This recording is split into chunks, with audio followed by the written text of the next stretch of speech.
إلهي لست للفردوس أهلا ولا أقوى على النار الجحيم. Allah subhanahu wa ta'ala eventually allowed them to enter into the Holy Land after 40 years.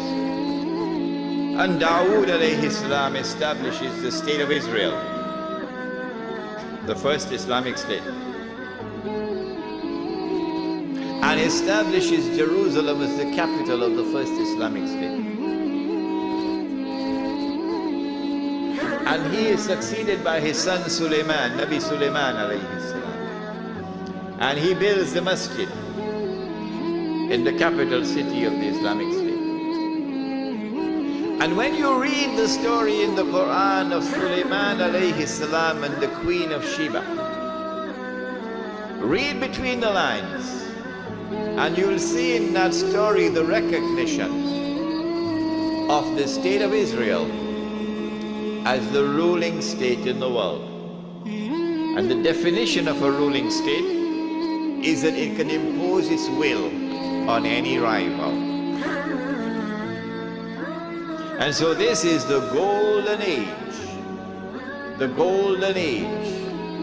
Banu Israel, the time of Nabi Dawood alayhi salam and Nabi Sulaiman alayhi salam. But after the death of Sulaiman alayhi salam, Allah subhanahu wa ta'ala had prohibited riba in the Torah. They changed the Torah. They rewrote it. The Torah now says, you can find it, go look in it, you'll find it, still there. It is haram for a Jew to lend money on interest to another Jew. Rabbi, can you tell me why? Answer, don't rip off your own brother. That's why. It is haram for a Jew to lend money on interest to another Jew. But it is halal, he can lend money on interest to those who are not Jews. It's called double standards. Because of this change they've made in the Torah concerning riba, among other things, they have now violated the condition of righteous conduct. And so Allah subhanahu wa ta'ala responds to this. In Surah to Bani Israel, He refers to this as fasad. Fasad is corruption. This is the corruption of the word of Allah. وَقَضَيْنَا إِلَى بَنِي إِسْرَائِيلَ فِي الْكِتَابِ لَتُفْسِدُنَّ فِي الْأَرْضِ مَرَّتَيْنِ وَلَتَعْلُنَّ عُلُوًّا كَبِيرًا. That we recorded it in the Torah, in the Zabur, in the Torah, that Banu Israel will commit fasad in the land, yani al-Ardul Muqaddasa, in the Holy Land, on 2 occasions. This is the first one. Allah subhanahu wa ta'ala responded to it by sending an army from Babylon. An army that worshipped the sun and the moon and the stars, and idols. So these ibad are sent by Allah subhanahu wa ta'ala, and they destroy the state of Israel, and they destroy the masjid, and they take Banu Israel into slavery in Babylon. And so now they're weeping by the rivers of Babylon. Allah subhanahu wa ta'ala sends a prophet, Isaiah. He sends many other prophets, but this one in particular, to communicate a divine promise. What is the promise? We were told about a divine promise which was communicated to the Israelite people, that Allah was going to send a prophet who would be known as Al-Masih, the Messiah, and who would rule the world with justice confirmed by Nabi Muhammad alayhi salatu, he would be Hakimun Adil. He would rule the world with justice. From the throne of Nabi Dawood alayhi salam, the Prophet David, and with a rule which would be eternal. But when that promise was communicated, the Israelites were out there in Babylon, and the Holy Land was occupied.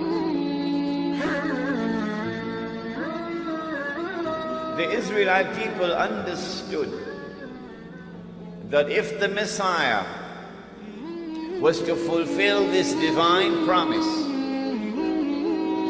there were certain logical implications which followed. Number one, that he would have to liberate the Holy Land. Number two, that he would have to bring the believers back to the Holy Land to reclaim it as their own. Number three, that he would have to restore the holy state of Israel, founded by David and Solomon, Allah's blessings be upon them. And number four, that this holy state of Israel would have to become once again the ruling state in the world.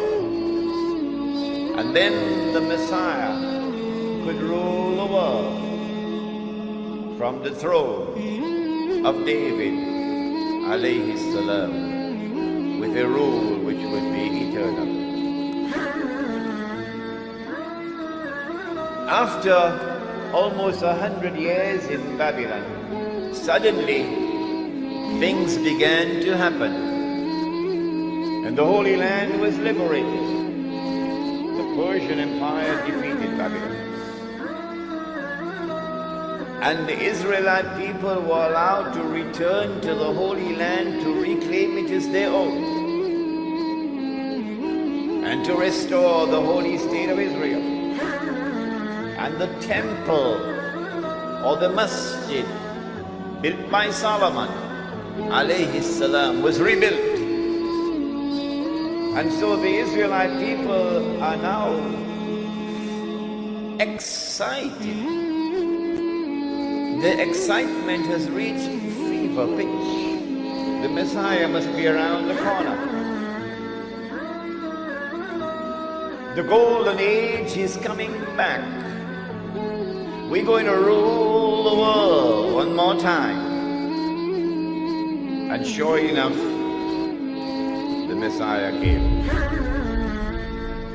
But when the Messiah arrived, the son of Mary, while some of them accepted him, the young ones, the poor, the humble, the innocent, فآمن طائفة من بني إسرائيل, the establishment, the rabbis, the priests, rejected him.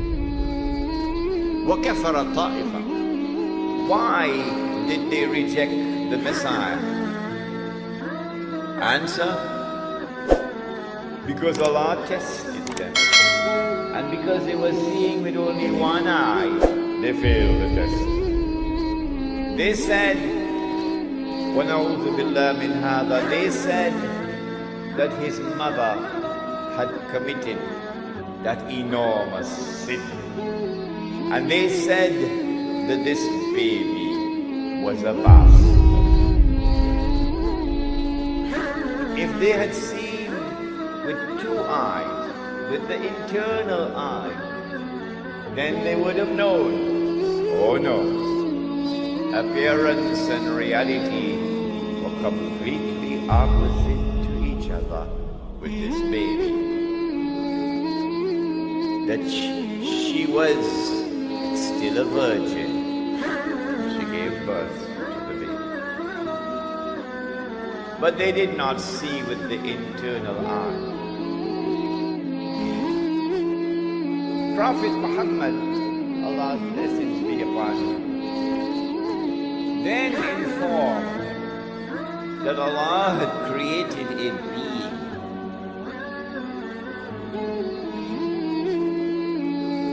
Allah had committed to that the mission of impersonating the Messiah, pretending that he is the Messiah. So he is the great pretender. And then he is known as Dajjal, Al-Masih al-Dajjal, Dajjal, the false Messiah, or the Antichrist. Dajjal means one who deceives. And so the Antichrist has a PhD in deception. In everything connected with the Antichrist, appearance and reality are opposite. If the Antichrist is to successfully impersonate the true Messiah, it follows that he also must attempt to rule the world from Jerusalem with what would appear to be eternal rule. Only then can he declare, I am the Messiah.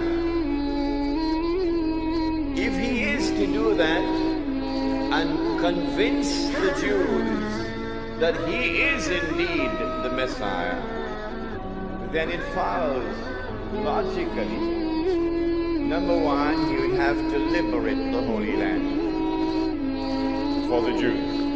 Number two, he would have to bring them back to the Holy Land to reclaim it as their own.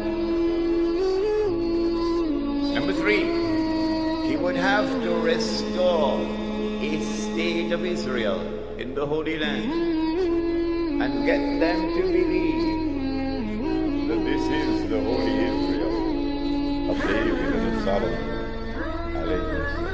Of course it would not be. It would be an impostor. Then they would be convinced. And finally, he would have to cause that state of Israel to become the ruling state in the world. Only then would he be able to rule the world from Jerusalem. Then he can get up and say, I am the Messiah. And they would believe that he is indeed the Messiah. And then he could rub his hands and he